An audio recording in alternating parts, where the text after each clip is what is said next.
Mine's like a visitor center. It's like a concoction of half my old stuff, and then half of my mom's like furniture and other nonsense. And I'm like, I guess it's mine.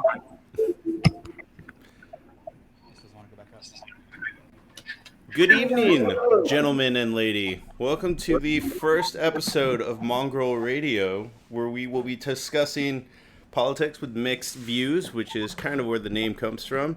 How's everyone feeling tonight? Yes, we went live mid-segue.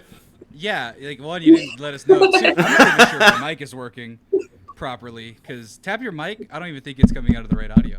Nope, you're not even on the right mic. All right, I can fix that. How dare you go live? This is why I need, what is it? Not research and development. What's the word I'm looking for? I don't know. That's why we need structure. That's why I have to write a script. Check. I hate this. Because my brain is so structured, but I'm also so scatterbrained that I just, like, I need to have a certain Is that way. better? I don't know. I don't even think you're plugged in. Tap No, it. I have to be It's plugged usually in. real sensitive. Let me see. I just want the people to be able to hear you. Hi. We're going to audible real quick. And we're going to switch this to the pre-show. There we go. Now no one knows that this is fake. Hi, everybody. I'm Sammy. You know what? As well, he's figuring that out. Bam. I'm also taking charge. Hi, I'm Sammy Gonzalez. Wearing the original Mexcellence shirt that was bootlegged by a certain company that makes me upset. Tommy's Hello? on the show, too? Yeah. I feel like I should leave. I don't know anything about police. I feel like you should too. Other than... Shut up, Tommy. By legal obligation, we have to be here. We're black. Yeah, we actually do. What does this look like? That looks... Is that better or worse? Do you like the white screen or the squares? Check. There we go.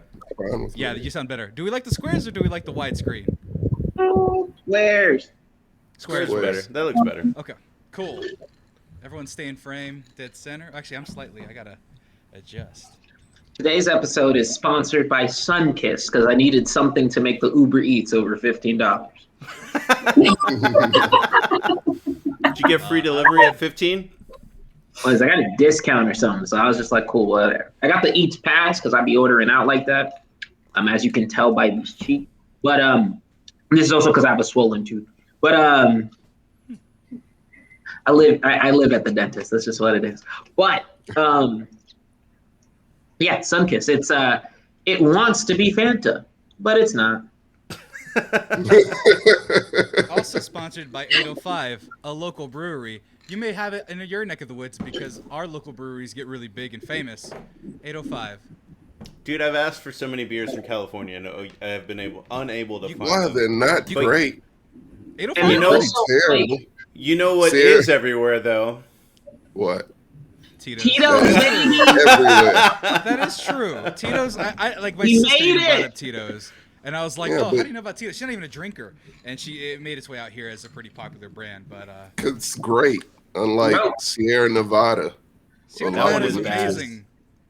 You It's are. really bad. It's Then terrible. why do they sell it? Then why do they sell it everywhere, including? Well, your they sell terrible The beer. number They one sell beer is Zima. Bud Light. The fact that it sells doesn't mean it's good. Yeah. Yeah. Thank you, Marco. That goes for a lot of like what Texans like. Whataburger. Just because it sells in Texas doesn't mean it's any good. That's fantastic. Bro, Unlike we're In-N-Out. here to talk about serious things. We can talk about Whataburger Shots versus fired. whatever on next week's episode. No, you said political. This is about as political as it gets. This is red state, blue state, In-N-Out, Whataburger, Only way it's Coke versus political is Pepsi. that Beto's logo was basically spicy Whataburger ketchup. Truth. Oh, it That's was, just copyright yeah. infringement. That's just copyright infringement. We don't know how to do that. All right, Marcos, you want to give this another shot? Everything sounding good? Everyone's sounding good to me, I think. TJ, I don't know if you could tilt your mic, but you have a lot of headspace. The mic or the camera? The camera, I'm sorry. Because of the squaring. I'll Yeah, just you bring it a little speed it up closer, a little yeah. bit more. Yeah, I I wanna see actually the deepest of V's that you have going on right now. I don't know how to do this, dude. That's how he operates, man. You got that deep V down to the navel. I don't, that's a Bro, balance that at a shit- certain point, man. That's okay. It Bro, shows that- status. The more my savings account increases, the more this goes down. I don't know why. Exactly. Just cut.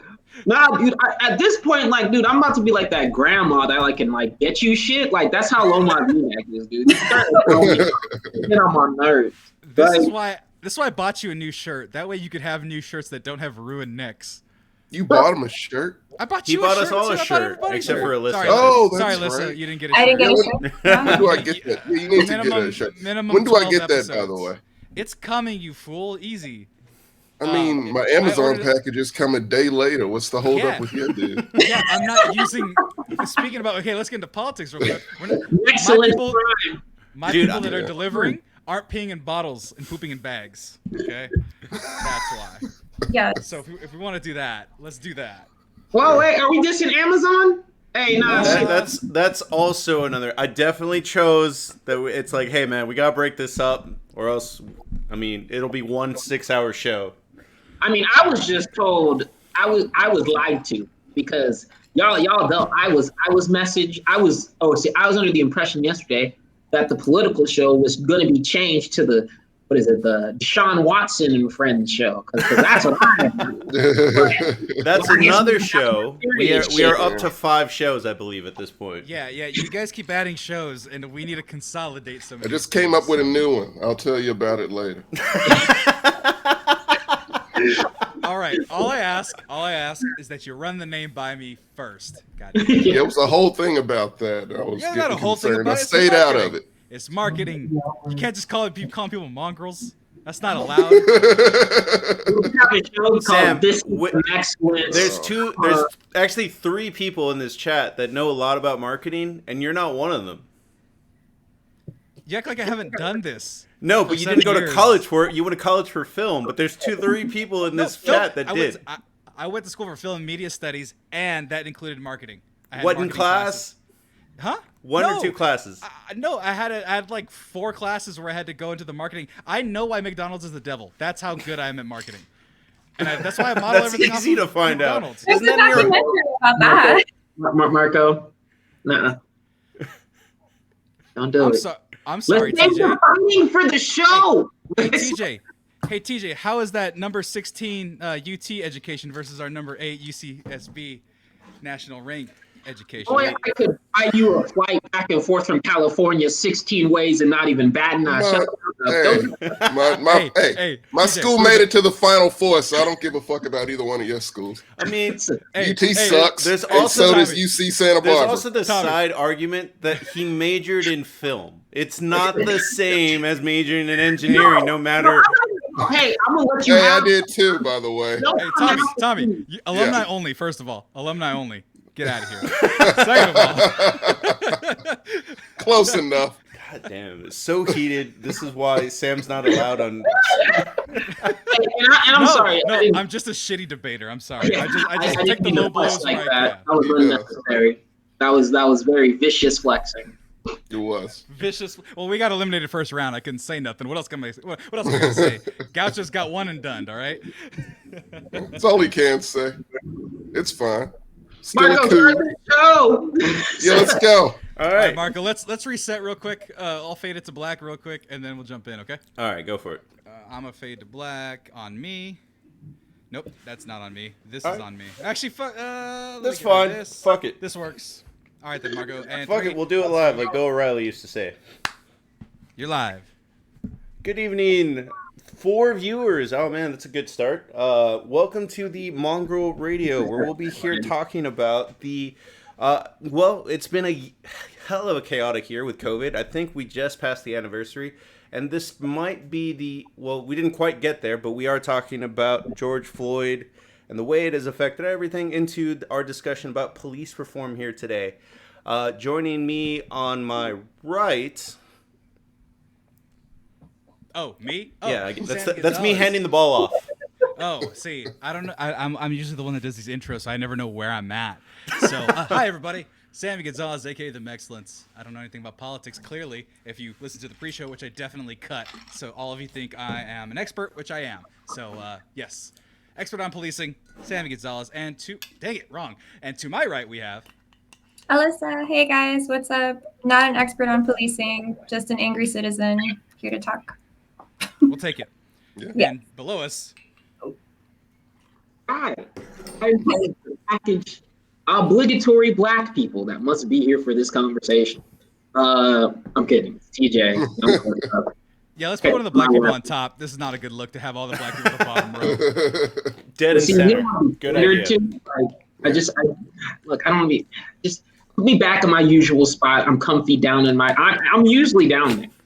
And I'm happy at the back of the bus. Yeah. Hey, dog, that's what they don't see. That's the stuff, boy. Like, another point. Tommy, calling you, dog. No, hey, yeah, I'm here.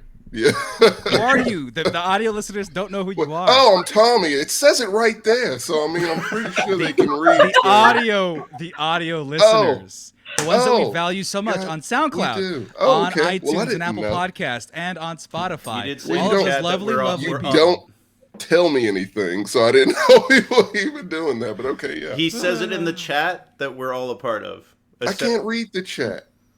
And I'm gonna be real. Today was very active, and I only caught like glimpses. It was a lot. Like I strolled up, and I was like, "These niggas talking about Hawaii and cruises. When was this? I was working. Don't y'all niggas have jobs?" Yeah, we do. We just. I don't like. Take a break, TJ. Yeah, take a break. Don't put that on us. Yeah, right. It was like 10 sentences. Read 10 sentences of your friends that you love so very much. Yeah. No, the thing was, it was like there was like just a gap of conversation that I just missed. Like it was as if I wasn't even like paying attention. Which, granted, it's like a work day, so I wasn't. But yeah, no, I'm actually really excited about this topic today. It's to show some more of our sophisticated, much more. We're showing a range right here. Yeah, don't make me bring my diploma. It's here. This is where my diploma. What good are they doing you, Sammy? What good are they doing? Let's Gathering go back lovely and people focus. We can literally fight in the other show. That's Okay. what it's made for, is to argue about top 5 stuffs. Catch that on Tuesday, top 5 dead businesses. But for today, I mean, this is supposed to be about. So COVID happened about a year to date, and everyone probably 3 weeks after COVID was really divided, and this was the unifying thing, which was the George Floyd. Like, even my conservative friends, when this happened, initially were, that is fucked up, that a man stood on it, not stood, but put a knee to his neck for 9 minutes, and what was today? Day 9 of the trial, I believe? Something like that, yeah. Yeah. Yeah, 8 or 9. Right. I mean, who wants to kind of break down that story at least? Because I have a lot to say as we move forward, and I figured this would be the most attainable thing that somebody else should probably talk about at first. Well, I haven't been watching it purposely. Well, just in general, like the event into how it affected you. Oh, well, yeah, we had a whole show about that shit, but I mean, it affected me pretty much the way it affected most people who aren't black times like 10. You know, it was the same thing, seen it before. You feel it, but for whatever reason, yeah, you felt this one more so. You saw it, you know, everybody saw it. We hear about it all the time, and to see it is different. It's different for us too. But again, the pain was just a little bit more so. And so, yeah, I mean, that happened and kind of rallied the world, definitely rallied the U.S., at least for a few months, of course, until the fad wore off a little bit. I might say exactly a month is how long it probably took. Yeah. That's pretty accurate. You know, Black Square thing passed, all that good stuff. So, yeah, no, I mean, we're here, and whoever was true to what they said back then, protesting when all that shit went down, hey, thank you. You're still good. Keep it up. And don't fall off like the rest of your, ADD, Well, social social ADD rather, having friends. So a lot of my understanding of these kind of vast, ugly experiences when it comes to violence, shootings, police brutality, things like that, comes from, and we were just talking about how much I love my alumni, my school, UCSB, but we were host of a mass shooting in 2014, and I was there, heard the shots, and then was there ultimately through the fallout of it. And so I was in a position where I was able to see the media circus from the community side, which is, CNN comes in, they make a big hullabaloo, they take video of the things that you are familiar with and know and love dear and make it into a big spectacle. And this one, they the video that we see is not spectacle, but ultimately what ends up happening with what ends up the movement ends up becoming is more spectacle if there's no justice with it. And my thing is, when I watched that, I didn't watch it really. I watched the few seconds. Why am I gonna watch 9 minutes of a guy dying? Why would I do that to myself? Mm-hmm. So the few minutes I watched, I said, this is gonna move the world, but it only move it if something comes of it. And now we're at the spot where something may come of it, very equally, nothing may come of it. And that's what scares me the most, because I've seen that sensationalism, what it does to the communities of people. And I've seen what violence does to the psyche of a community, let alone a whole group of disenfranchised individuals that see their uncle, see their dad, see their son in that position. Hell, a couple months ago, a friend from Dallas had her cousin harassed on the street. It was during the freeze. Police said, hey, do you need help? He says no, and they harassed him, put him in jail. He could have been the next one, and it would have been like nothing. Man. So I kind of keep my eyes off of it unless I know there's going to be some justice, and I'm not sure. So that's where I'm at with it, and we'll go from there. You know, for black people, justice is like a deadbeat dad that comes in every 6 months or so, you know, takes you to the carnival, all that shit, promises you things, and then leaves. It's that Fresh Prince episode with Will's dad, basically. It's what it is. You get your hopes up. And you yearn for it. Every single time you get your hopes up. Oh, maybe this time it'll change. I'm sure they felt that way back in the 60s too.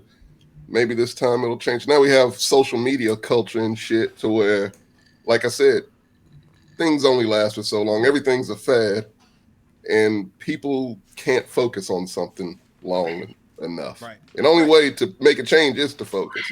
So yeah, like I said, it's like a deadbeat dad that comes in, promises you things, and leaves, and he left. And so now we're just kind of, so what's going to come of it? We have a president in office now with a Senate and a Congress that could maybe try to make something happen. I don't know if he's addressed it yet, but, you know, that issue's still there. And, you know, it's just, things are set up for change, but will it happen? I'm not sure. I'm no more sure now than I would be if Trump was in office, to be perfectly honest with you. I'll go ahead and I don't want to necessarily defend, you know, sort of the generation time period that we're in. The only reason why I say, you know, it's tough to keep momentum on things, especially considering, you know, kind of where I work, right, is just the fact that outside of, like, it's so easy to catch traction on so many different topics, right? The oversaturation of information that flows around us, like, it really and truly is almost impossible to stay and focus on one idea, one plot line, one problem. Mainly because at the end of the day, like, it's a lot easier to resonate with something that happens more recent. It's a lot easier for you to, you know, have research materials for something. You know, I'll use George Floyd as a really specific example. I couldn't even watch the video. Like, I have a handful of people who actually were able to make it through that video, which makes it a really tough topic to have conversation on, especially during a time period like Corona, right, where, like, it's already a negative mindset and it's tough to square yourself around that. That doesn't take away from the importance, right? But it's just one of those things where there's so many mechanisms and machinations that surround us to make it even more difficult. So it's a blessing that all these things are being brought up more often, right? But, you know, you can't wait. It's, with so many things being so important sometimes, it's hard to weigh, you know, there's no right or wrong in how we weigh our attention span. There's no right or wrong in what we can put in effort into certain things. It's definitely wrong to not do anything, right? But, you know, even with the, you know, Stop Asian Hate movement going on right now, we can focus on that. We still, like, it's this tough crossroads of, like, you don't want to forget all the African-American issues, right, that we've been going through. And do we shift focus? Like, how do you handle that? There's no right or wrong way. That said, I know that y'all guys felt as though, you know, it was quick and done with a lot faster, but considering where the network that I was just like facilitating and working with, I actually felt the trend lines and impact variables for this a lot more long-standing than usual, mainly because of everybody being trapped inside, having to read these sorts of articles, these sorts of things, right? Coming off of the Breonna Taylor stuff, right, where that had just happened and kind of there was enough spur And then like I think nearing the end of April, we were like, okay, and then May happened, and you're like, all right, cool, we're on and popping. Even going into this year, like we're still like, I still diversity and inclusion and efforts in those areas are still top of mind in a lot of circles and networks that I get to see. And so I don't want to say that there was no positive coming out of that, but on the most important forefronts where we can see it in our everyday, still not hidden there. And that's not something that'll change overnight. That's something that's like a universal mindset change. But yeah, pass it on to Alyssa. Yeah, so I was not able to watch the video either, just because, just to kind of circle back at what you guys were talking about, with like media sensationalism and, internet activism and things like that, it becomes trauma porn at some point. It's like, why did we have to watch someone die on video to care about these things? At some point, when are we upset enough to actually do something? Like there's something like I was talking about internet activism. It's one thing to tweet something, go on some a tyrant, change your little circle into that black figure, but at the same time it's like, what can we actively do in our communities to change this?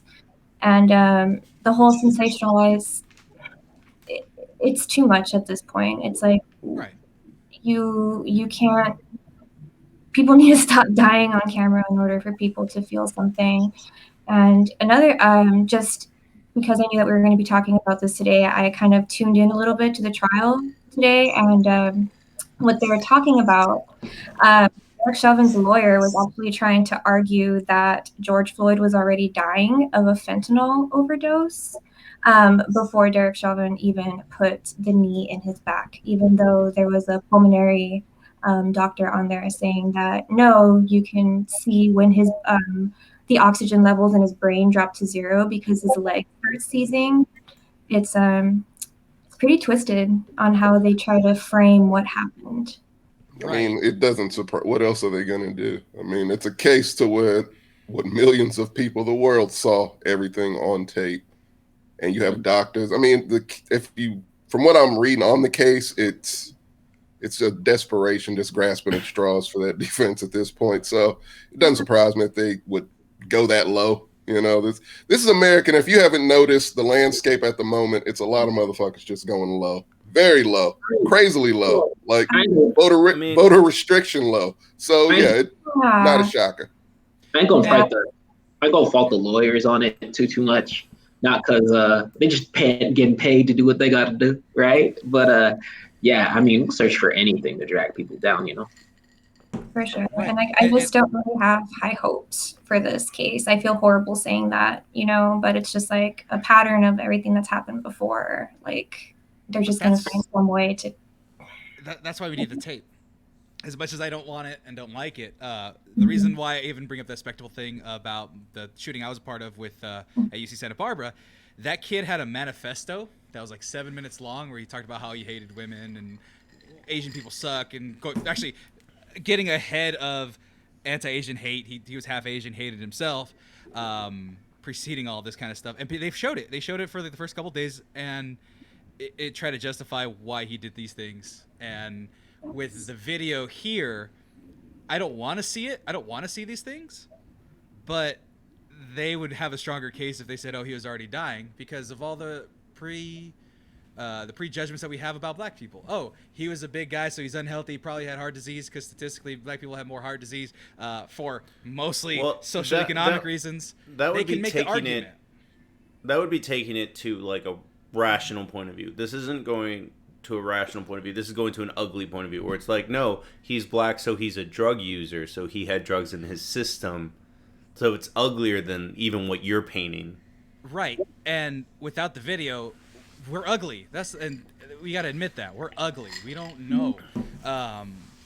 We kind of do. Our generation, over 30, and then even some of the younger kids are starting to understand it and aren't listening to what they're being fed, but we're fed garbage about black people. And a lot of the things that we know about black people is skewed in the sense of medicine, in the sense of societal kind of understanding. even the way we take polls and get this information, a lot of times it's skewed against black folk. So, yeah, it's ugly, but it works just the same, and that's why they're doing it. And with the last 4 years that went on with our last president, ugly's the normal.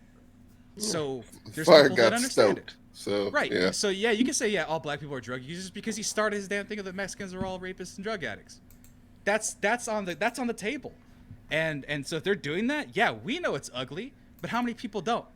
And they think, yeah, this dude was a drug addict, making fake $20 bills. He deserved it. That's easy for people to say that. They constantly say that. I just wanted to show how ugly it was, where Steven Crowder legitimately did a skit where somebody stands on his neck for 9 minutes. That's not the same position as the blood choke that George Floyd was in. But right. This is how desperate and ugly the other side can be at times. Right. And that's their bread and butter. It's desperation because they're a dying force and they need shock and they need racism and they need this type of pain to continue. They need fear more than anything. They need fear. That's the fuel. It's just fear. Black people are scared. They're going to come to your neighborhoods and kill you. And let's not even look at statistics. How often does that really even happen? Doesn't matter. Hey, Tucker Carlson said it, so it's fucking true. What is it? People talk about the pedophile stuff and child kidnappings. Is it crime and child kidnappings are where they were at the 60s? Like, that's how low it is. Like, when we talk about the idealistic 60s, let's go back, make America great again. That's where crime's at, relatively. Yeah. So it's like, what terrible are you about? crime, vicious fucking crime. Black people in your house. That's what you don't like. They're in your neighborhood. Yeah.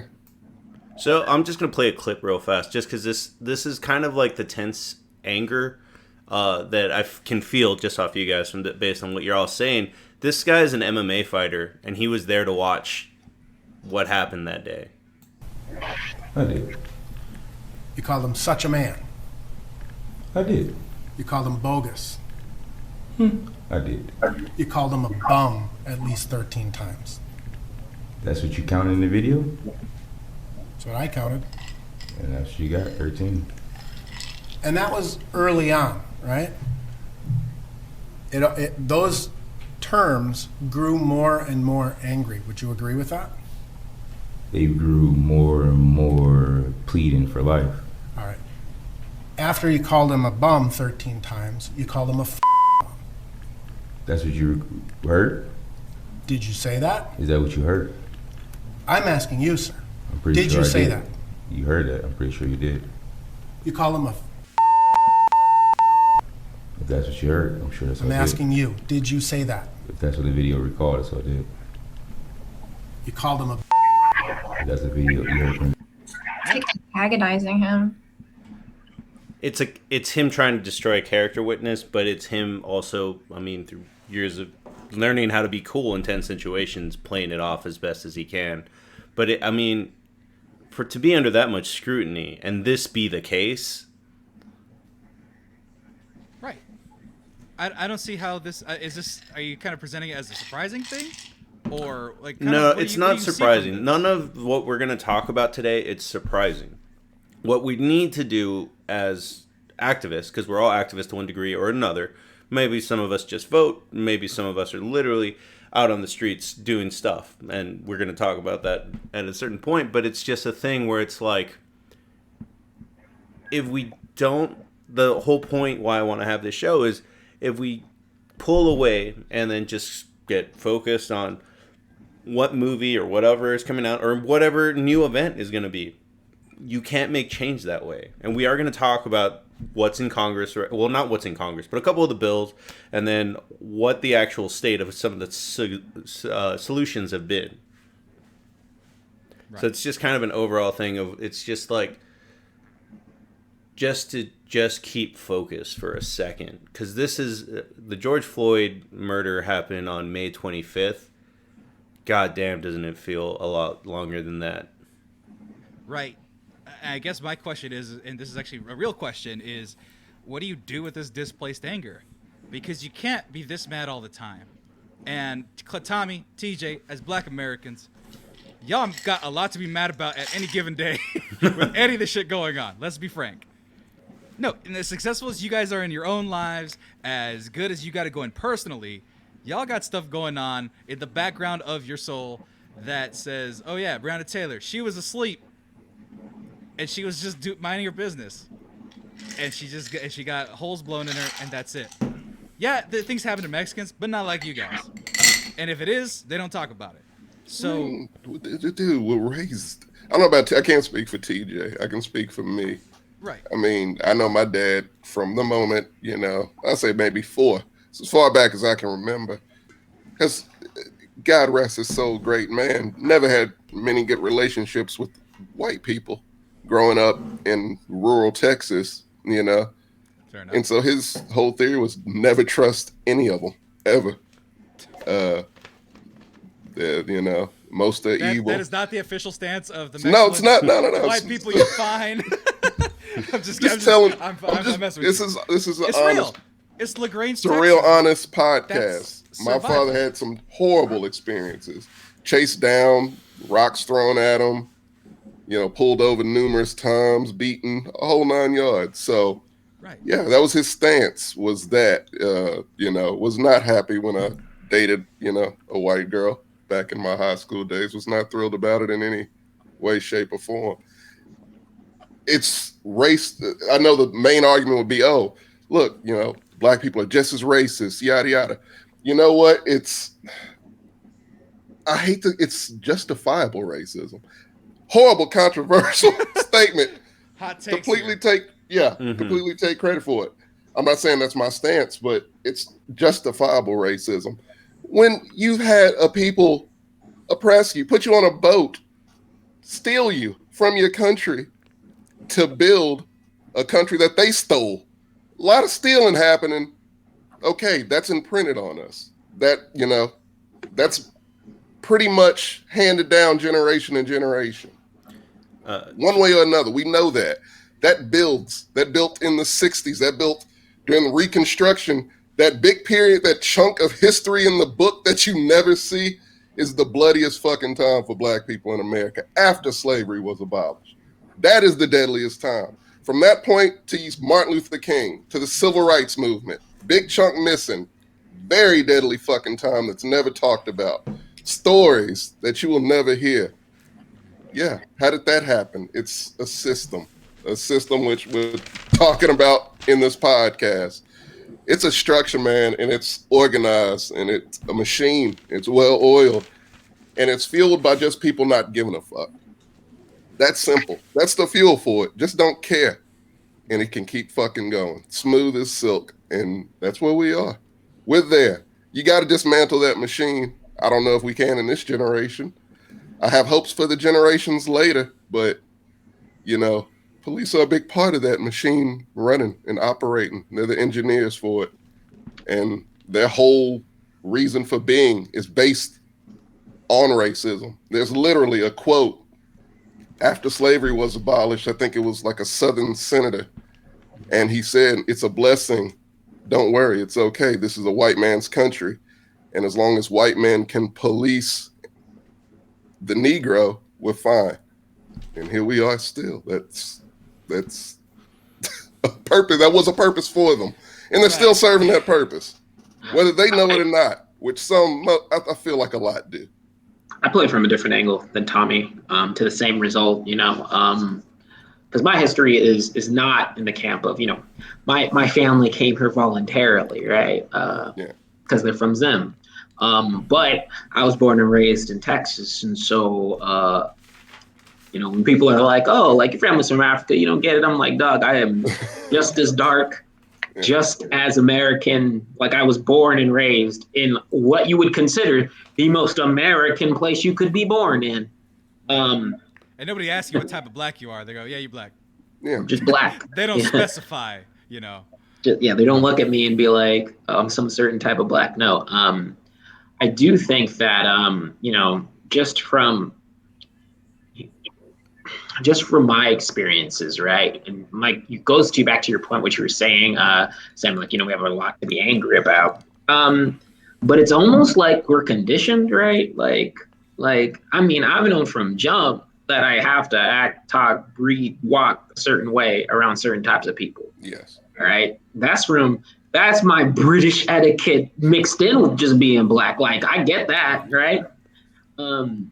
Additionally, just on like a broader perspective, even you have to keep in the back of your mind of like, hey, like the way I act, reflects on my family. Black people got like a bunch of stuff already knocking against them. So you ain't trying to like be acting a fool, rolling up, be mad, be angry. For what reason? And like you were saying, Tommy, well, one thing that kills me, right, is that there's so much things that are unspoken about shit. Like, I feel like history books should just be tossed out because you're leaving out so much, right? Right. But it's not. But I don't want to put it just on policing, right? Going to the textbooks, going to everything else. It's the very foundation of so many other systems that are also conditioning us to have this sort of aspect, right? That's why books have always painted, you gotta, what is it? Look, even for any job type of thing, right? C is for cop, like you're supposed to grow up and like that's what you're aspiring to be. Beverly Hills Cop. Come on, I love that movie. Yeah. But all those different sorts of aspects from the way our textbooks are like, if you live in Texas, my God, do you learn so much about Texas history? And ain't that much shit happened. That's really Texas, all. I actually have a note on that one, but we'll go. I'm gonna let you finish, and then I got a note on that too. Yeah, so much history.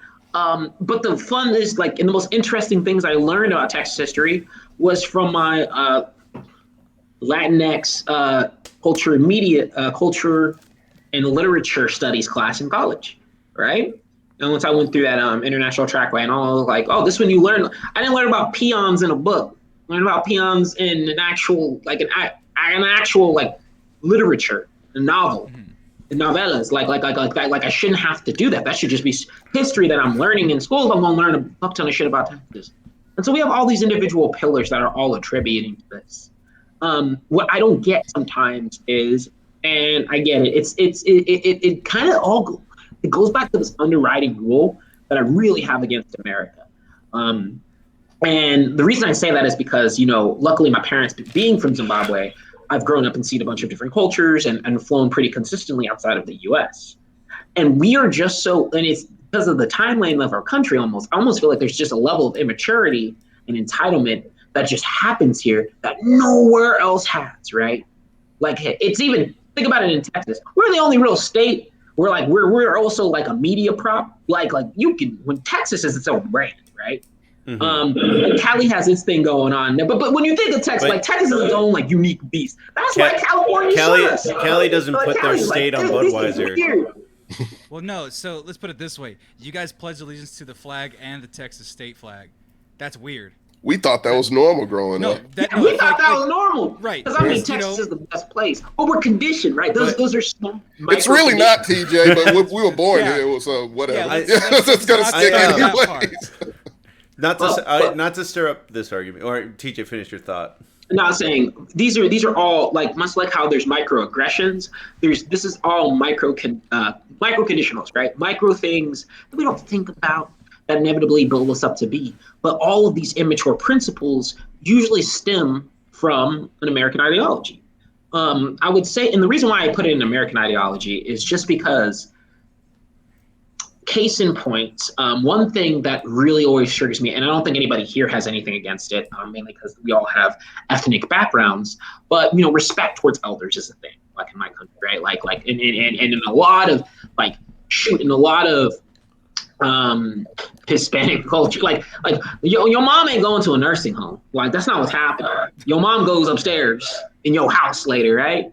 America will be the first place to be like, hey, toss them people into a place where you ain't got to worry about them. That's a culture thing.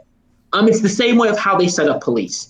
In a lot of other cultures, and I won't even give Africa this benefit of the doubt because a lot of corruption happens there in the government, different ways than American corruption.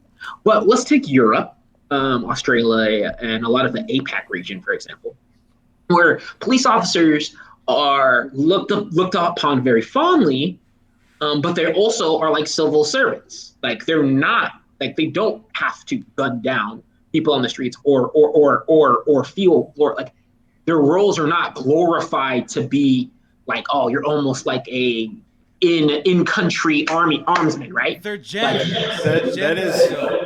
That is exactly what I wanted to discuss at this point. Like, this is the perfect segue because I basically did a lot of research today towards the history of police in the United States. And I'm going to tell a really abbreviated story, like a background of it, just so that we can understand how we got to where we are today. And I know that TJ brought up that this is bigger than the police, what the overall issues that led to things like happening to George Floyd. But that'll be also covered in the next section real quick, which is what do we do next? But I just wanted to cover this real quick. Like, first of all, like in American history, police didn't exist at first. Like, there's no such thing as like a blue uniform. The closest thing to police is the rich people hired goons to make sure their shit didn't get stolen off their ships and stuff like that. Mm-hmm. Then there is over time, you would hire a constable, and then it's a volunteer thing. It's like closer to a volunteer firefighter than it is to an actual cop, like a job with a pension and things like that. One of the first police officers, and this is where it crosses over into what we're talking about, is like one of the first things that you can find when the history of police is going to be the St. Louis, Missouri Slave Patrol. That's going to be one of the first American police officers. Yeah. So that goes a little bit outside the period of what Tommy was talking about, but the police is literally rooted in racism. Yeah, like that was my starting point. So it was pretty much born out of that. Yeah. There is a police officer that had an alternate mindset. He's from Sam's neck of the woods in Berkeley. His name was August Vollmer, and he was a cop that believed in professionalism. Like he does a lot of first that shouldn't be first, and I mean first in 1905. He's the first the first police to start a department and outlaw bribes in 1905. Fair enough. Well, yeah, I mean, like there's even a little bit of overlay too around that area about 1890s or so. The Pinkertons, the proto-CIA. That is another thing that I literally skipped over because they are kind of like the police, but they're through the 1800s. If you needed something solved, there was no police uniform. You hired like the Pinkertons or Sherlock Holmes to solve the case after it happened, but they don't patrol the streets making sure crime doesn't happen. Right. But he was the first one to require a college education if you wanted to be a cop. He had the first bike patrols. In 1925s, he would have the first motorcycle patrols. He was the first one to correct a database, like with thumbprints and stuff. First one to create forensics with soil analysis and blood analysis and stuff like that. This all goes away. Out of Philadelphia, of all places, they hired a person named Major General Smedley Butler, who believes that stuff is overrated. We need warrior cops to break up. At that point, he was hired to end prohibition. So he breaks down the city into war zones. And he's like, well, you don't need to know any of that other shit. All you need to know is how to shoot and how to patrol. And that warrior cop mentality, that's the framework that gets us to where we are today. Obviously, there's 3 big events that I can cite. One of them is the shooting actually at UT. Mm-hmm. The sniper shooting, where they were like, all right, sir, our police need to be more heavily armed in order to deal with all this shit. And then another case, I don't know the exact details of it, but it happened in California, and it was the 2 dudes that robbed a bank with semi-automatic weapons shooting at the police, and the police just had handguns. Right, yeah. I know loosely about that. But all that has led to the police just being more and more militarized. So even to the point where me and Alyssa, our hometown, probably has a SWAT team. Do they need a SWAT team? No. Like, Alyssa, how many people are in that hometown, would you say? 45,000 maybe. That's, you don't need that. It's close to the border, right? Yeah. Oh, yes! yeah. That's why. But, I mean, there's only 2 states in all of the United States that release stats of what happens when they send their SWAT raids, and it's Maryland and Utah. And they don't do what you think they do. Like 30% of the time they raid a place just to give a warrant, and they don't fire a shot. Like they're made, what the SWAT team was supposed to do is to shoot people, sniping people from UT, like that tower. Like that's what SWAT was made for. What it ends up being used for, it's just another tool in the drug war or whatever to police. Whatever mask they're putting over the racism that particular quarter. But yeah, you brought up two things, Mark. The warrior mentality thing, which is literally what they call a lot of the training techniques that most cities have for cops. Mm-hmm. And it was taught by a guy, I forgot his first name, but his last name was Grossman. And he basically just taught fear and shoot first, ask questions later. Like, they're going to kill you, so you better kill them first. That's the mentality they have. It isn't, we need to help people. Like, let's check on the old lady, see if she's okay. It's not, let me get to know the community I patrol, which is something that they should do. That would help in a reform bill. That should be a thing. But yeah, no, it's all fear-based. And it's not only fear-based, it's I rule over you. How dare you even cross a line with me? It builds them up to such a degree, which all the laws are set up for them to where, they know nothing's going to happen to them. So yeah, it's easy to pull the trigger first and ask questions later. So the dude that I talked about that started the warrior cop mindset, Smeldy Butler, he had a quote that exactly exemplifies that. An active crime is a crime against the state. Therefore, a criminal is an enemy combatant. So you're justified in doing anything you want at that point, no matter how small the crime, because he's an enemy of the state. He is the enemy that must be defeated at that point. Like that is just awful. Yep. Yeah. And I kind of want to modernize it a little bit because I'm not real big on the history. I can only see what I studied with my excellent film and media studies degree. Was that one thing? War in Iraq, 2001. Get a lot of young guys who come back from war after a tour, and the economy just collapsed. So they go to war in 2002, 2004. They come back 2008. Economy's tanked. So what jobs do they get? Well, they can shoot a gun pretty well. And they're tidy, and they're smart for the most part, and they got high school education, and they've seen combat. So you can be a cop. And then, oh man, we got a lot of these old tanks, got a lot of these old Humvees. We got to sell them. Oh, the cops want to buy them? Okay, cool. And so the cops get cool new Humvees, and they get turrets, and they get riot shields, and they get more and more militarized just off the refuse of the ever-growing contracts of the wars in Iraq and Afghanistan. And it's like, oh, and then you put in that warrior mindset of, oh yeah, these people are enemy of the states, they're bad. Obviously, the Stanford experiment, you give power corrupts. The more power you give somebody, and then you give them more weapons. There's another one. If we want to, let's lighten it up a little bit because this is a Mexcellence podcast. It's got to be a little light.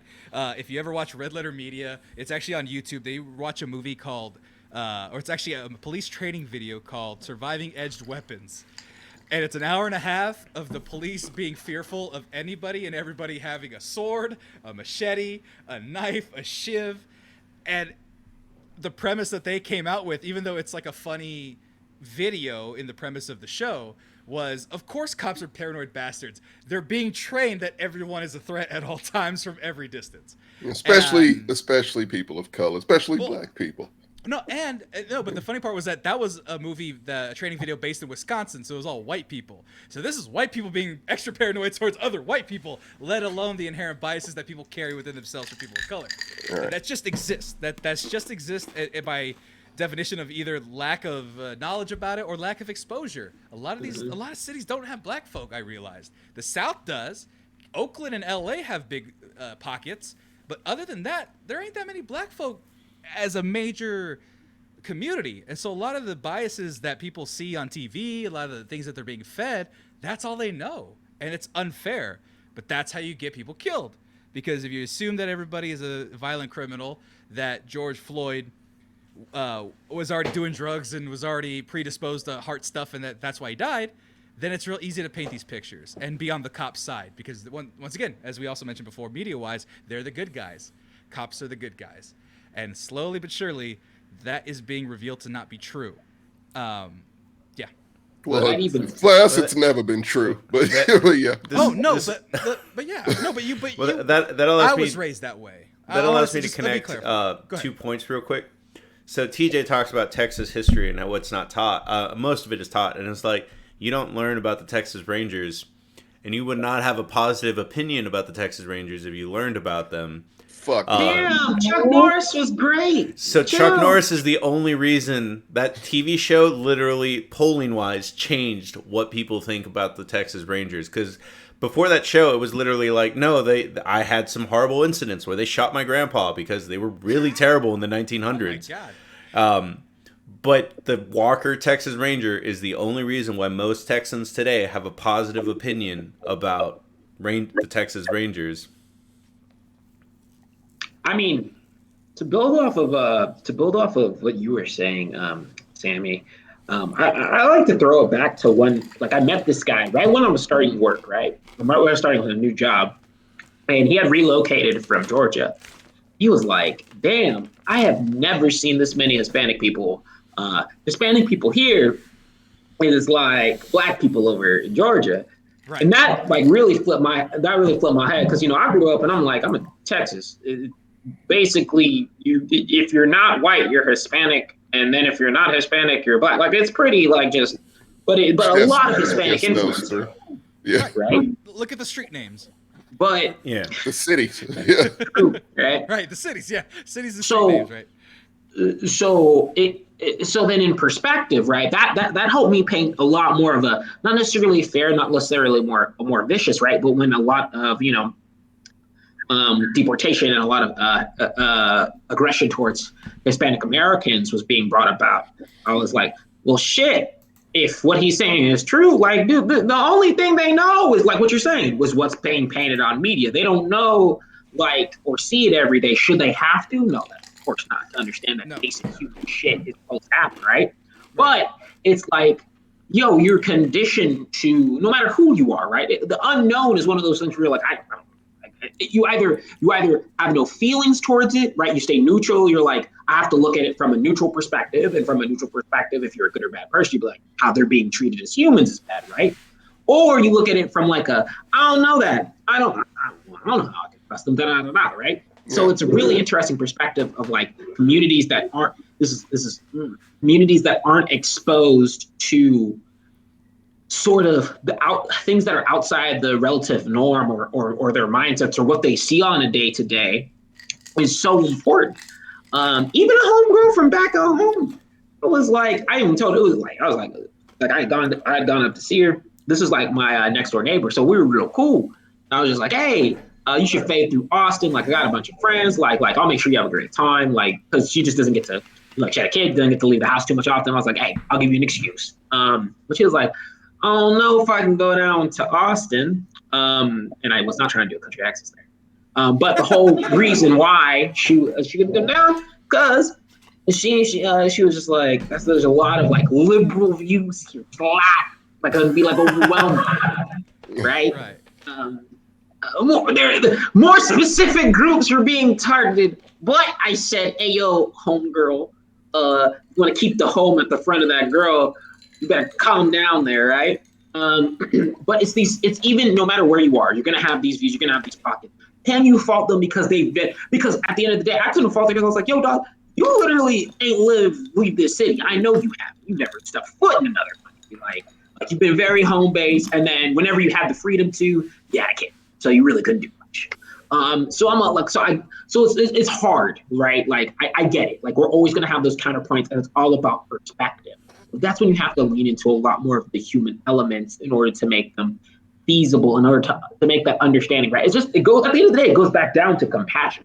That's why I'm like, no matter with any, even if there wasn't an ounce of police reform done, if everybody else was yelling on the same page about the shit, something would actually change, right? Because we'd be compassionate for that other party. If everybody else, if the police as a unit did nothing to change, but everybody else in the systems around it, we'd still get to the same effect, right? Because we have that level of compassion and understanding where it's like, cool, let's look at it from an objective view.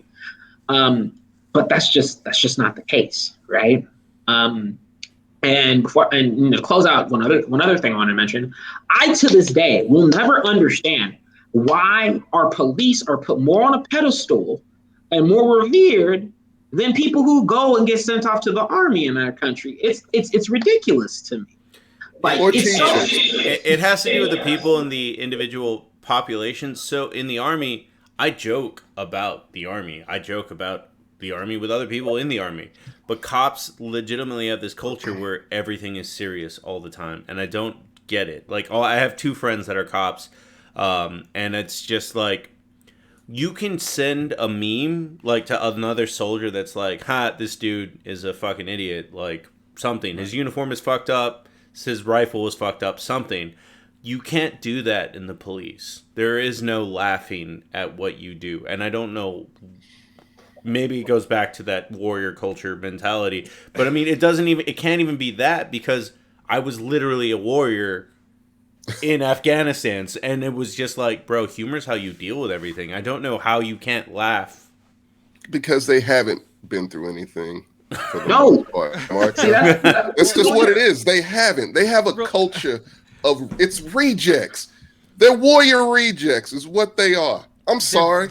Most of them are. And the ones who aren't are typically those good apples, those rare good apples that exist within the department, but they're not going to do shit because you can't go against the fucking culture that they have, which is it's us versus them. It's not, again, let's protect people. It's we're a fucking gang, which is what they are. It is us versus them. They are a gang. Their colors are blue. They are a gang. That's what they are. They ride and they die for each other, no matter how fucked up whatever one of them does. It's no holding anybody accountable. It's, this is our brother in blue, no matter what he does. Rape, kill, whatever. Bribery. It doesn't matter. He's our brother. We have a union behind us that completely stops anyone from pretty much doing anything. That is their shield, is their fucking union. If there's a way to dismantle that union, that would be the key to really a lot. Probably won't ever happen because it's a union.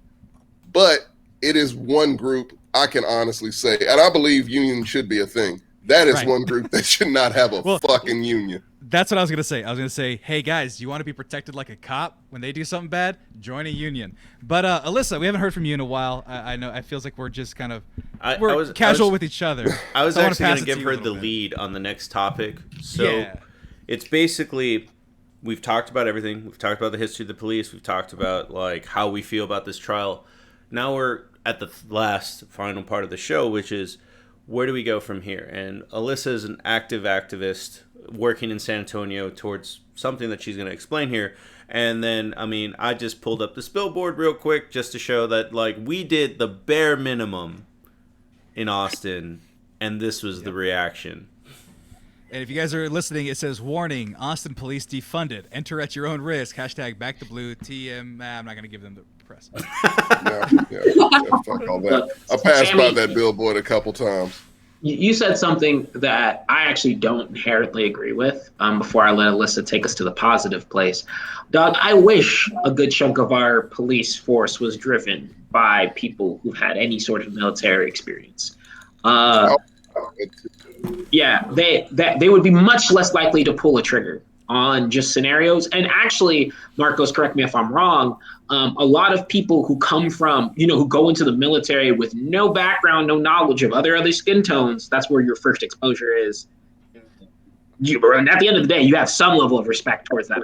Yeah, for sure. It's a friend of mine. He was a soldier, and he's from fucking Millinoa, Texas, and he's only been exposed to white people and was raised a certain way, and he thought a certain way about black people before he joined the military. When he got out the military, he was like, "No, I fucking love black people. I love Mexican people. Like, I love those dudes." And just like, and me and him are friends. He's like, if I didn't join the military, I probably wouldn't be friends with you. A guy that I would absolutely trust to be a fucking cop, to be honest, and just knowing him. And Marco, I would trust to be a cop because they've been through shit. When you've been through shit, when you've been through shit and been exposed to different people from different places, your mindset can't be the same. That's just a fact. So, yes, I'm kind of with TJ. You said that, and I was like, it's his opinion. This isn't a debate show.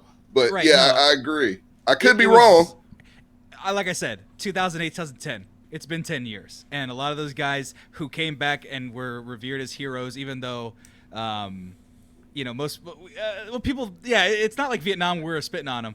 But, like, people come back and say, yeah, respect the troops, whatever. Nobody's spitting on you, Marcos. You came back and was like, okay, I got to go back to work.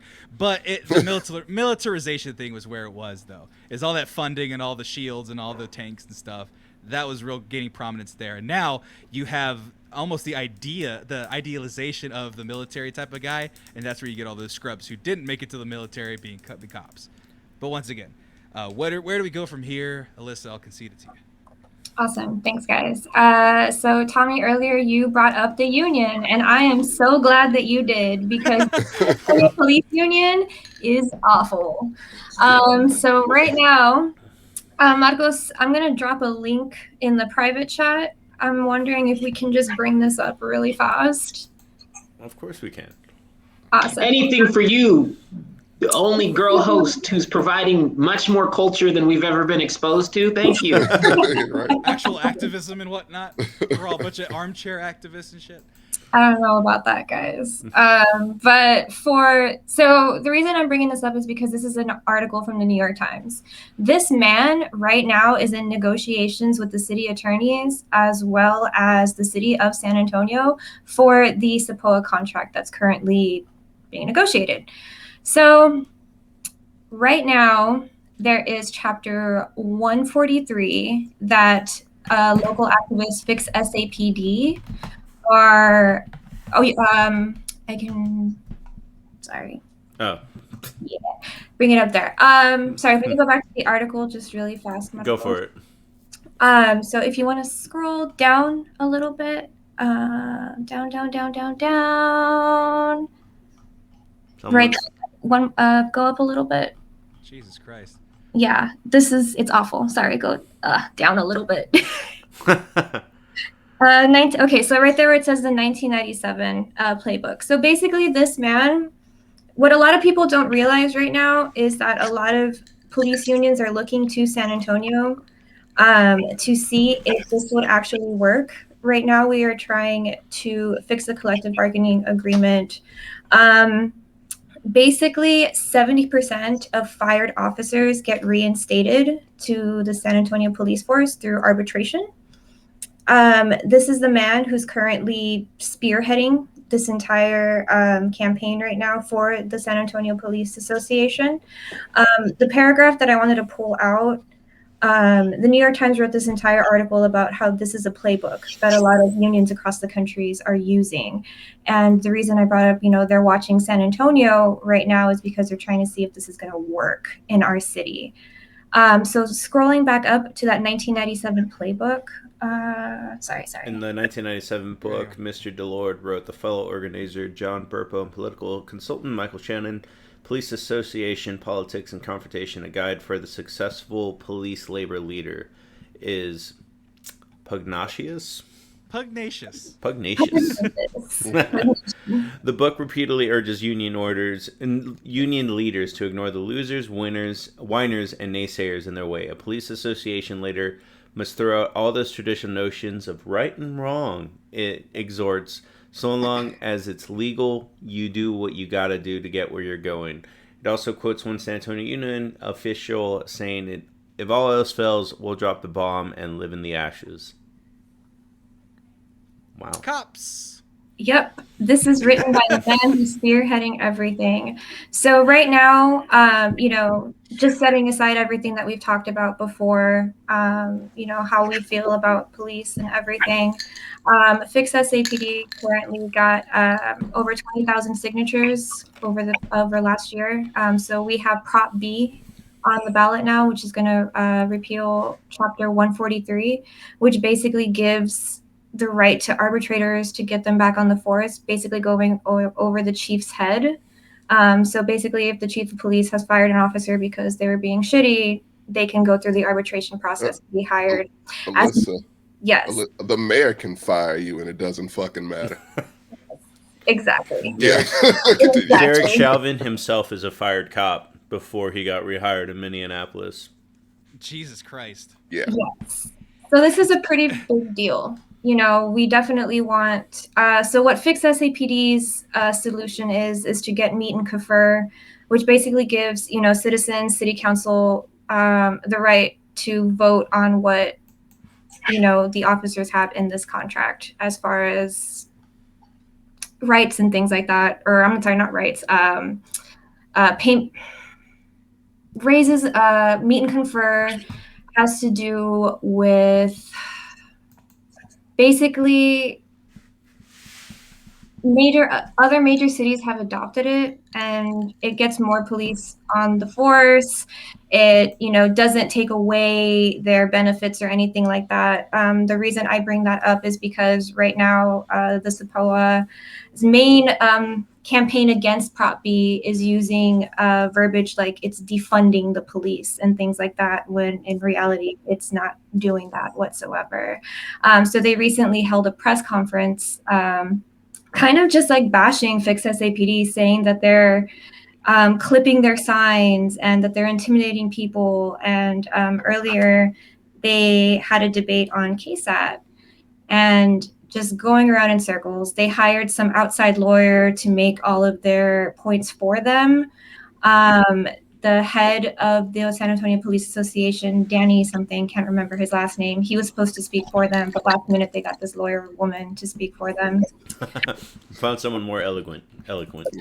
Yeah, basically. And it's been a shit show, to say the least. A lot of people are confused because SAPOA is saying like, no, this is defunding the police, and it's going to take their rights away, and people aren't going to want to be police officers, slower response times and things like that.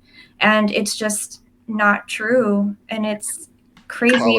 It's politics. Politics is the Wild West right now. They will lie just flat the fuck out, and people unfortunately will believe it. It's even media, guys. Like, you guys are kind of joking about like how political and understanding those types of things.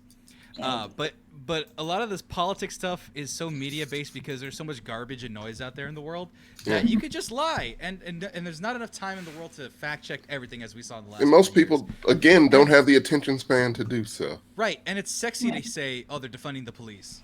It's sexy to say it's that. Easy, it's good. Simple, it and looks yeah. good on a t-shirt. I hate that term was even coined, because I'm like, when they even coined it, I'm like, this is gonna backfire, and you need to call this something the fuck else.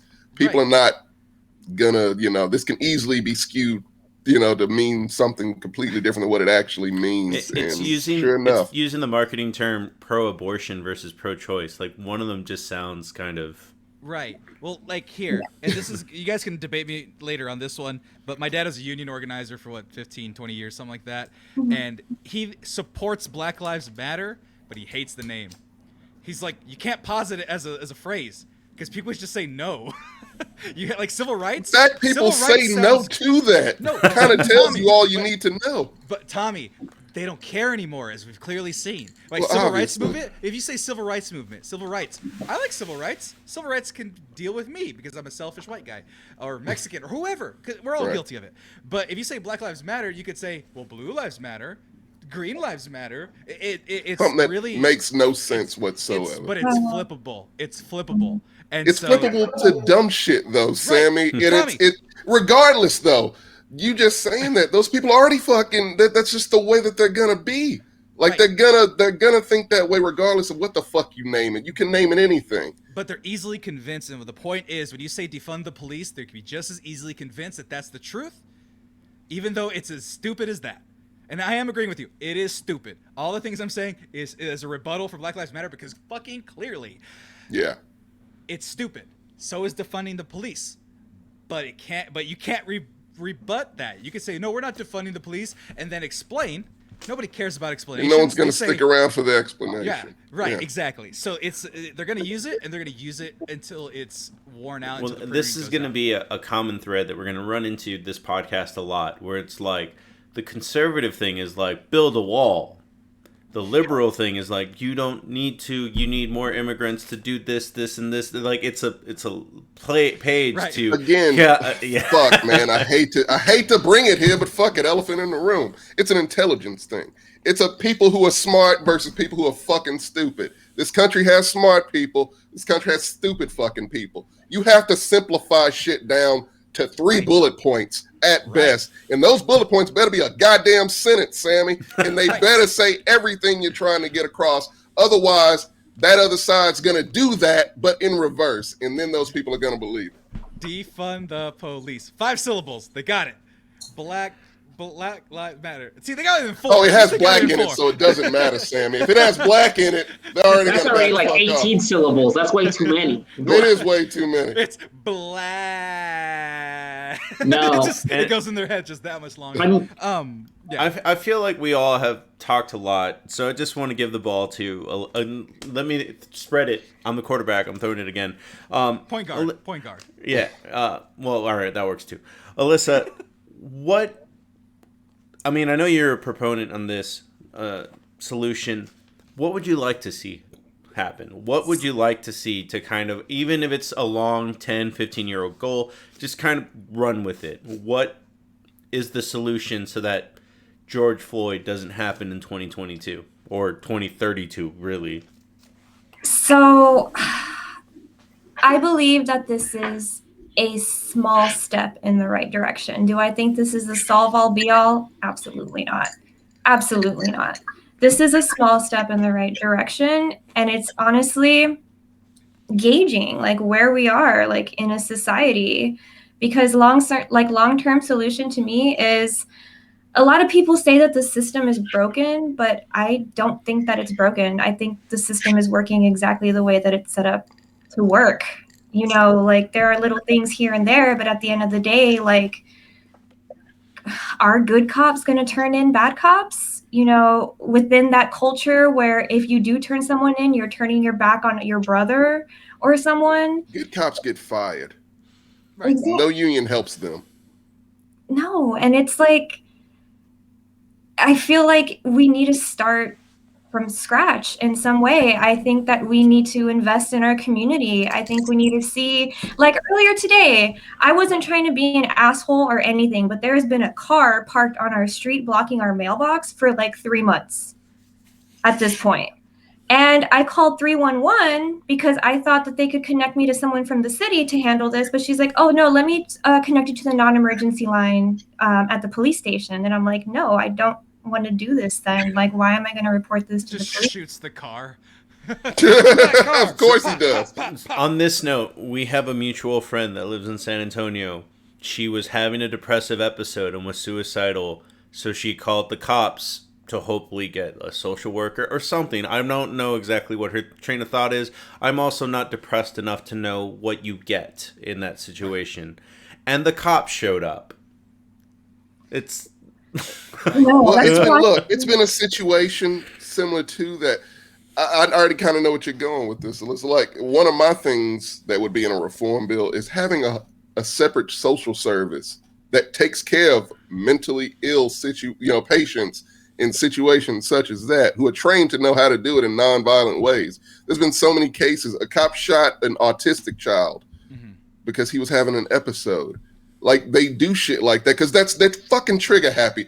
They are trained to be trigger happy. That's what they want to do. That's what they're trained to do. Their minds are fucked up to the point where that's just what it is. Yeah. And they could go into the academy with the best of intentions. By the time they spew out the other fucking end, they're this. So yeah, like, it needs to be separated. They need to do as little as possible is basically what I'm saying.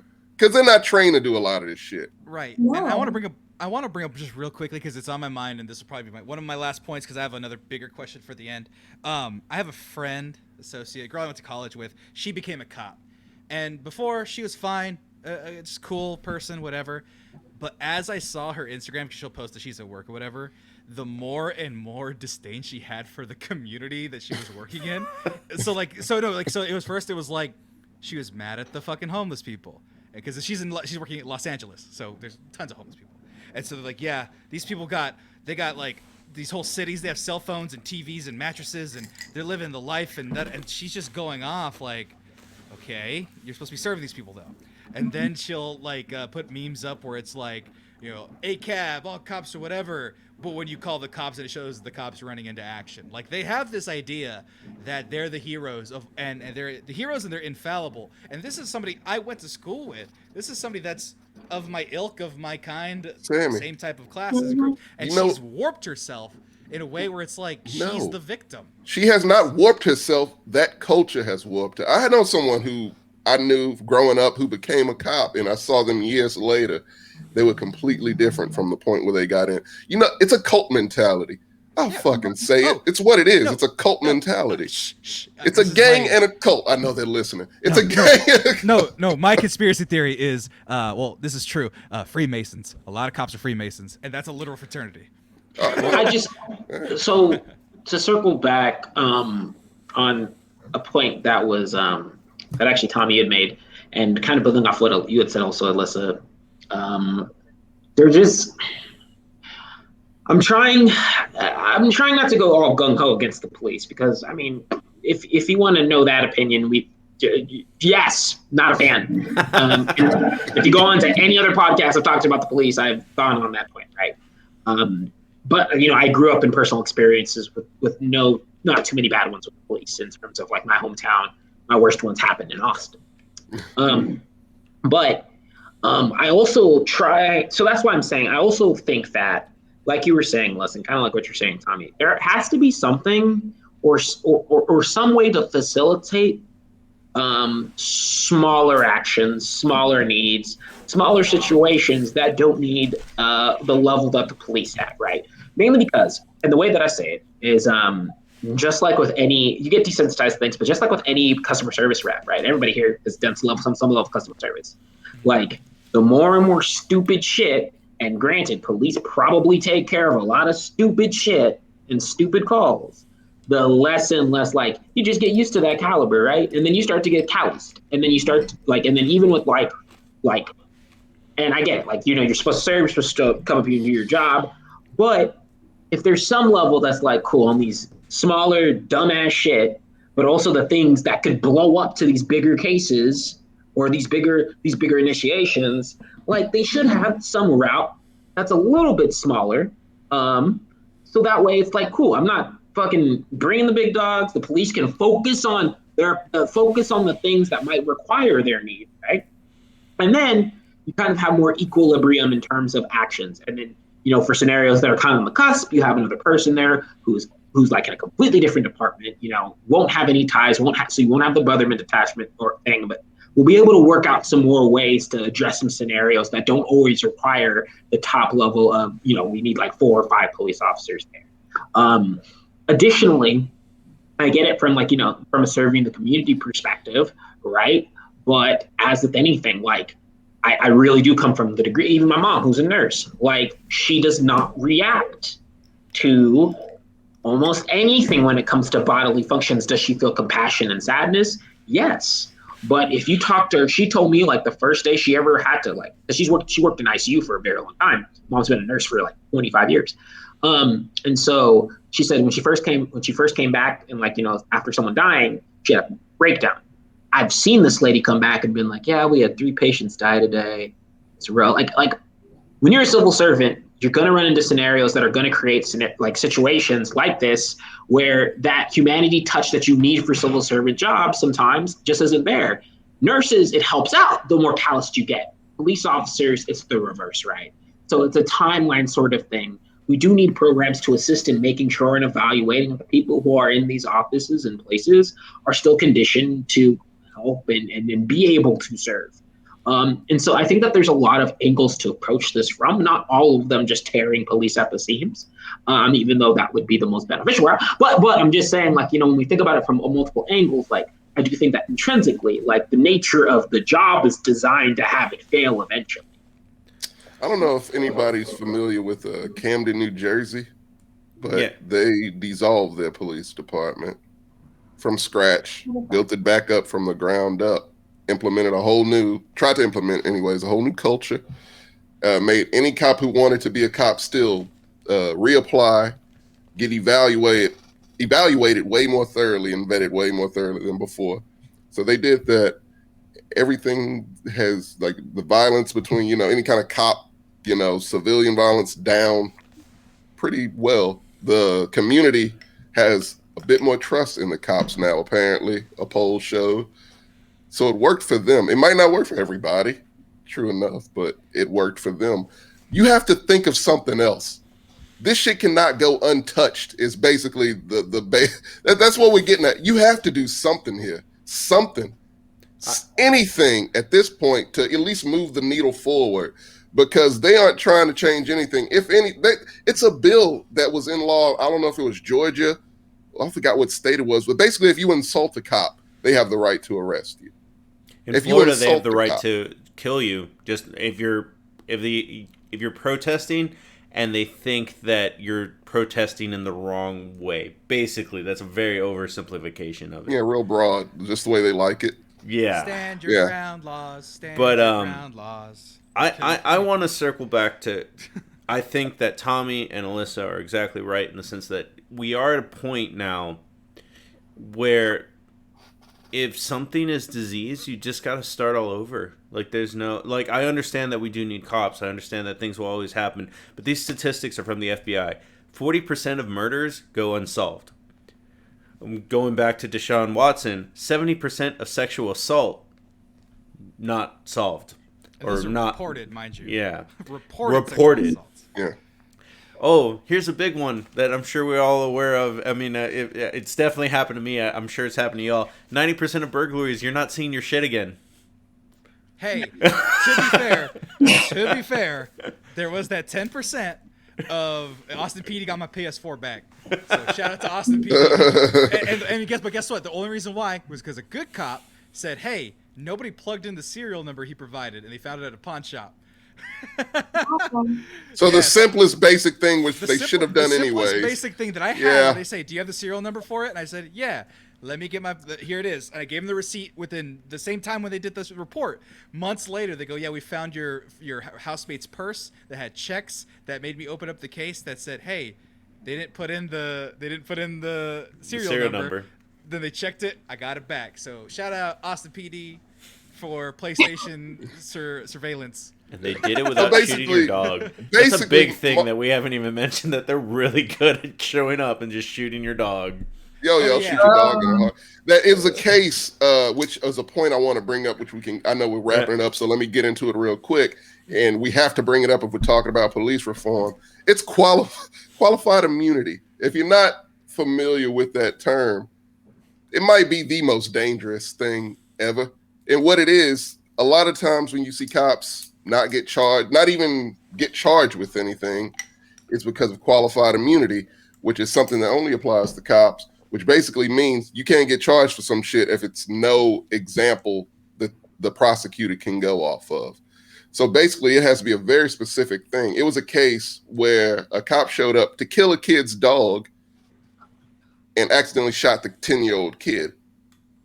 Now, you would think, okay, let me sue the shit out of these people. No, can't sue them. Qualified immunity, it's no specific case that said he shouldn't have done that. And he shouldn't have, been in a situation where that accidentally happened. So, no charges, no nothing. Shoot the kid's dog. I didn't get that far, but it's a cop shooting a dog. It's the overall thing. It's Tuesday. And I got to say, so I found a rant. New York and New Mexico have actually already outlawed or done away with qualified immunity. And I tried to find the clip of the NYP, just a random NYPD officer that was like, "Let the city fucking burn. If they call you out to do something, don't fucking show up," because they got rid of qualified immunity. And then, they hate it, Marco. It is, they do not want it's they say it was the New York police union leader said the exact same thing. It was like, "Yeah, no, we're not getting rid of it. If you get rid of it, hey, maybe we just don't show up." Okay. Yeah. You know what? Statistically, what happens a lot of the times whenever those cops go, because Atlanta did it, I think, recently too, over the dude that got shot in the drive-thru. They didn't respond to calls, and it's like, oh, crime went down because cops weren't going around fucking people up. Yeah, crazy how that happens, right? I really want to see statistics on what cops actually prevent or actually get there in time for. According to Marco, not much. Reacting to things, it's what what is it other than like them showing up and like filing a report after like it's happened? And just a personal example, recently a friend had her personal photos put up on a website by this guy, and apparently this guy's been doing it, to multiple women across multiple cities. And when they tried to get the police involved, the police were just like, we can't do anything about it. Right. They don't understand it, therefore they can't. Wait, do anything Chantel about isn't and they real? don't care. No! I'm kidding. No. But You can't do it. yeah, that's a good point, because they're like, I'm trying to think, if someone stole all my stuff in my house, I don't need a cop. I just need someone who's like a nerd who knows how to take notes and do forensics. Like, that's what I want. I want a nerd. I want a dork that's like, all right. A fan of CSI that just so happens to be a nerd. Okay. Yeah. What else do cops do? Okay, respond to violent situations. Violent situations, say like spousal abuse. Domestic violence. Domestic violence. Well, they like shooting people, so I don't want them to shoot the wrong person, because domestic violence can go both ways, and they'll be like, pow, they shoot the dude for no reason. Ooh, I'm watching. Sorry. Go ahead. No, Go ahead. you finish your thought. I was going to say something. That was the thought. They like shooting people. Go ahead. Just, there was this case that I wanted to bring up earlier, but you mentioned domestic violence, and I think this is the best time to bring it up. So back in 2005, there's a case. It's called Castle Rock versus Gonzalez, and the Supreme Court ruled that police don't have to protect and serve you if you're not in their custody. So, yeah, this lady had a restraining order out against her estranged husband, and she called the police saying that she was fearful that he wasn't going to, respect it, and that he was going to show up. And the police were like, well, unless he actually does something, we can't help you. Right. And that man showed up and murdered her. Yeah, no, I've heard that from lesser, not murder point, but like people who had been assaulted. My friends of mine, they got restraining orders, and then they're like, yep, he's around the corner, I think. And they're like, well, I mean, we're not going to send anybody to go see it. We'll be there in 2 hours, maybe, if we have time. And it's like, okay. Now, this is the last point I want to make, because I think it fits a lot of what we can do about it type of thing. I would love to be more active in terms of protests, but I'm also a large Mexican with a beard that could also look Muslim, that could also look Filipino. And I'm pretty sure I'd just go to jail right away or get shot. That's I swear to God, I fear. I'm being serious. It probably would happen. If I went to a George Floyd protest, I'd be the biggest and loudest guy there, because why wouldn't I be? That's the type of person I am. And if I'm going to believe in something enough to march, I'm going to do it.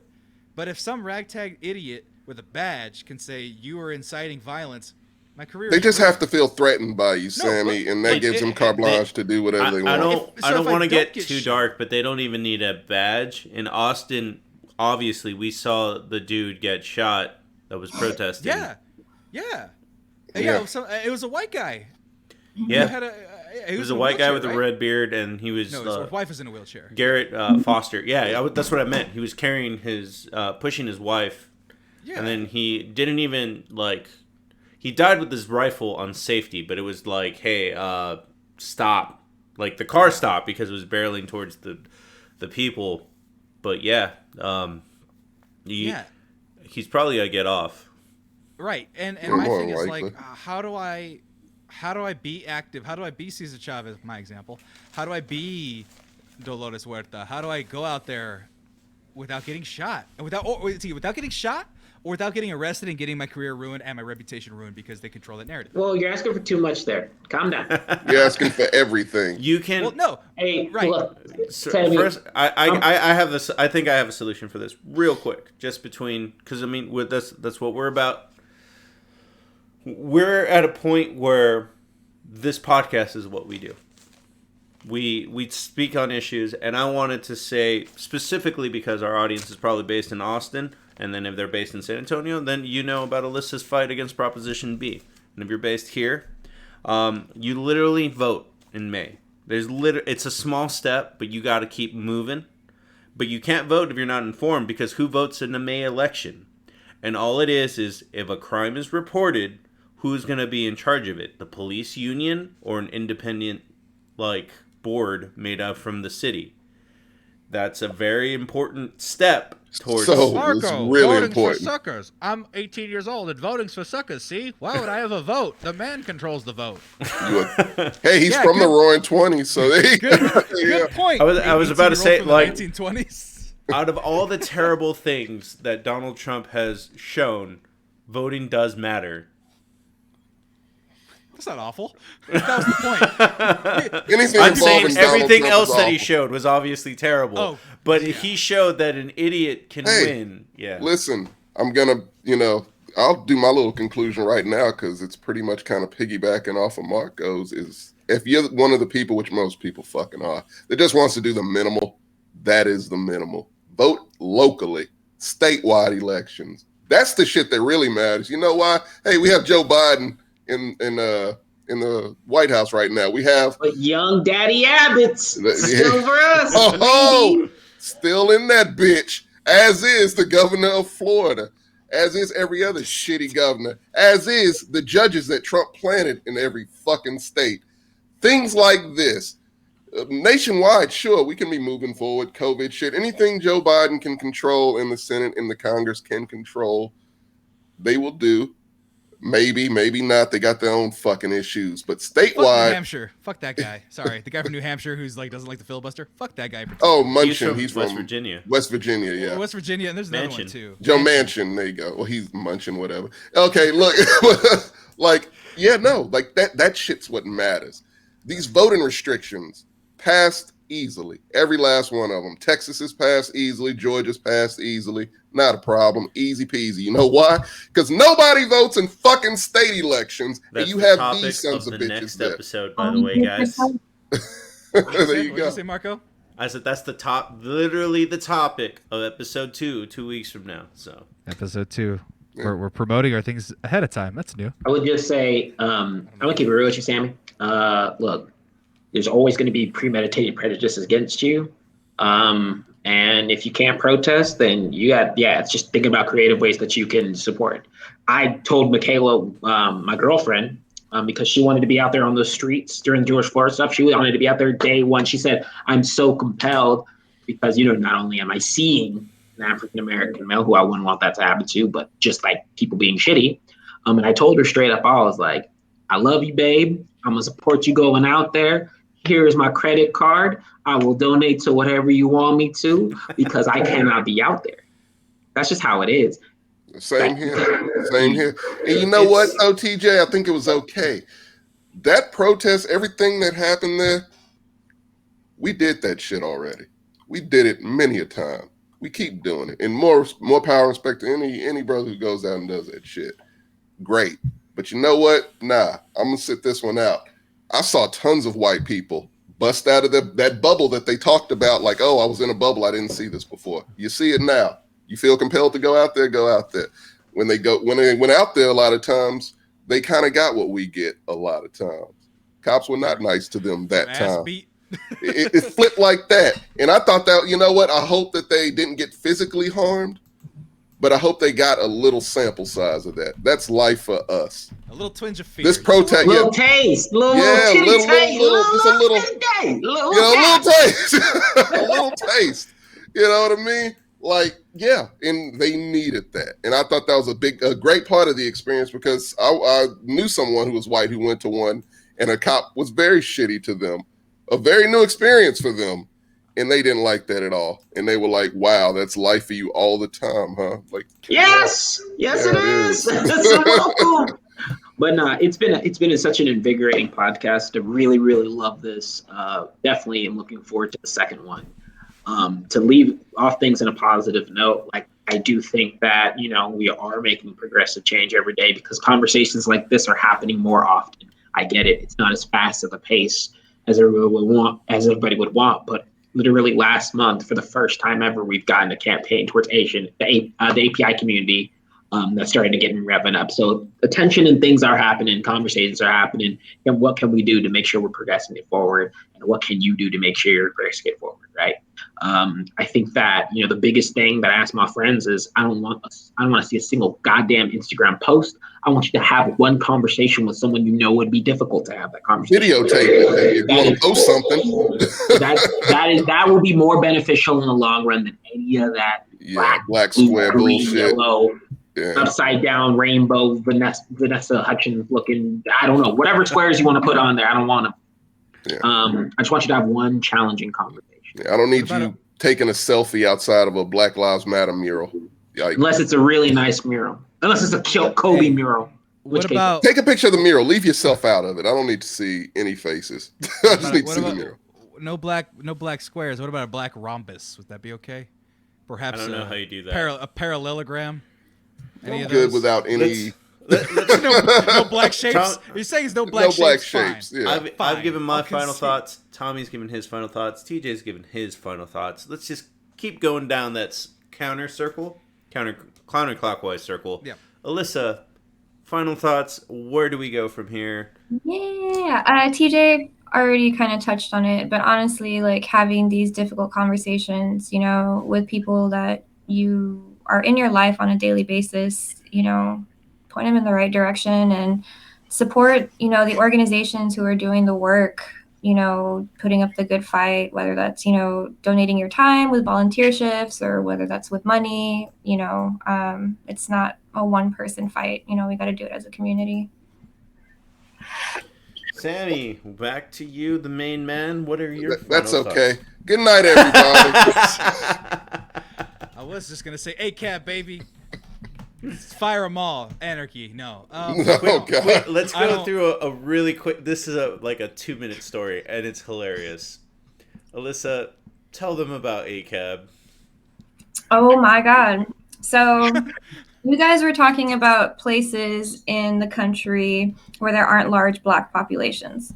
Marcos and I grew up in one of those places. So I had a lot of unlearning to do, a lot of learning to do, you know, once I did break out of that bubble. So Eagle Pass had its own George Floyd protest, and one person had an ACAB sign, and the entire fucking town went apeshit. The news media, this person got death threats. Like, this is like a teenage girl too, like, mind you. Jesus. And I was just like, oh my God, like, this is one person. Y'all are in such a bubble over here. It's insane. Yeah. I mean, it's West Texas, right? Or South Texas? Southwest. Southwest. So the worst of both worlds. Okay. That's great. We're actually going to have a lot of fun discussing that on our other podcast that'll happen next Thursday, which is, Sam, you will be on that one as well. What am I doing? I don't Mexicanos know. más o menos. I don't know what this podcast is. Where are we? I'm old. So I didn't finish my thoughts. I didn't finish my final thoughts. All right, finish your final thoughts. Yeah. It's not much. It's not much. It's just, I don't know. And that's really what it is, and that's scary. Because usually I have an idea of what would solve something like this, a violent mob of people that are being violent towards groups of people of different colors than them. I wish I had a solution, but I can't think of anything other than violence, which is not good. So you'll have to put, I'm Tommy. I know. I'm not saying go out there and fight cops. No, I just look, want to preface it this way. Yeah. I grew up, my dad didn't let me play GTA because he didn't want me killing cops. That's literally the reason why. I was raised to respect the cops. I'm generally cool with cops. I don't mess with them too much. They're like wild animals to me. I treat them as such. As do I. Yeah. And so the fact that year by year they've just been peeling back, like this maybe once ideal version I had of them, that they had some good meaning. The fact that they've become so corrupt so fully, it's scary, and I don't know what to do. So if anybody has any good ideas, let's figure it out together. And that's my final thoughts. And real quick, to be fair to you, Sammy, I laugh because, look, I know exactly what you're saying. It sounds terrible, right? But if you logically think about where we are now, like TJ said, only cure is compassion. You know how fucking far away people are from compassion and let bygones be bygones. I don't think we've ever been farther from that shit. So yeah, like I get what you're saying. If we're not there, then we're the exact opposite of that. We're closer to the other thing, which is your rebellion and people going apeshit. Look at the fucking Capitol riot. If that wasn't some shit that just automatically sparked you and said, "Oh, so this can happen, huh?" Like we can go here. And the fact that it's a whole side acting like it was no big deal, we're probably gonna see some more shit like that, man. So yeah, we are trending more towards that than what TJ was saying, which is the actual cure for it. We are the world. No, we are the world for TJ. Children. But, Marcos, you can go ahead and now lead us out to where we're going. Right. Well, guys, I mean, this is the end of the show. I thank you all for joining us on our first episode. I think it went really well, actually, despite, this is going to be our first step. We got to build an audience. But I thought we had fun. I thought that this was actually, like TJ said, it was nice to flex the brain muscle as opposed to just arguing. I like this podcast. I really like this podcast. I made notes, guys. I did notes. There you go. I want to yell and disrespect my friends. That's what I want. I want to yell and disrespect my friends and tell you guys you're all dummies. Well, Sam, we have podcasts for that, Sam. If you want to yell with us and disrespect us on Tuesday, the Scene Countdown is literally made to argue about your top fives, and we're doing top 5 dead businesses. Do you miss Blockbuster? Do you miss, I don't know, is Long John Silver still alive? I hope it is. It's like 2 of them. But thanks, Marco. Blockbuster was my number 1. Now I have to switch that one. You didn't have to say that to the 3 people that are still listening. You ruined it, so it's okay. It's fine. You can just say Hollywood Video at this point. Yeah. Yeah, that was my number. Okay, I'll redo it. It's fine. Circuit City. It's okay. Showbiz Pizza.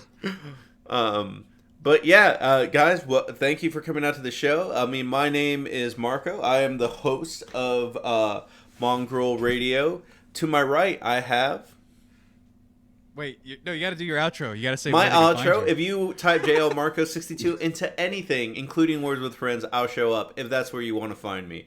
Sam, where can they find you? You can find me at the Mexcellence on all forms of social media. That's probably changing soon. It's terrifying. But if you look up the Mexcellence, you'll find all of the things that you'll need to find us. You can also go to mexmerch.com. We got copyright infringed, so the store is open. Go buy stuff. Mexmerch.com. There's like 10 new designs, a whole new revamped store. It's really nice and good to look at. And it's really nice to buy things. So consume. Be a shill and consume. Thank you. Alyssa, where can they find you? I don't have a little bumper. I'm sorry. No, you're okay. They can find me on all platforms at Ally_Bun.